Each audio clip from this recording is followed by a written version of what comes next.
Alright guys, sa oras na 2:23 ng hapon dito, araw ng Martes. Ayan. So, uwi muna tayo. Punta muna tayo sa sa school. Ayan, so awasan na itong high school. Awasan na sila, labasan na sila. So, may medyo ma-traffic na dito sa harapan natin. Pero at least nandito lang tayo sa may kanto ng lalabas na yung bus, school bus.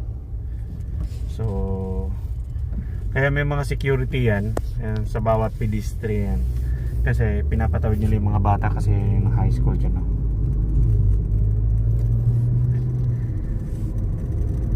So ito naman yung mga sakayan, yung mga police na nandun, bantay. Kasi hindi lahat dito is safety kasi yung mga bata rito kusa na lang namamaril ng mga teacher. Ayan, so makikita nyo guys, may mga bahay pero walang katao-tao, no? Ganun yan. May neighborhood ka pero wala kang neighbor people. Wala nagsilabasan dyan. So may mga estudyante naglalakad lang sila, yung mga high school naglalakad lang sila.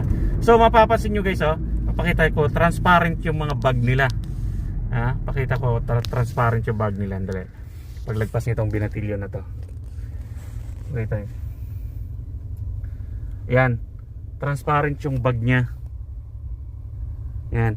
Kasi nadala na ang school dito kasi kahit saan sa ang state may mga batang nagdadala ng baril, no?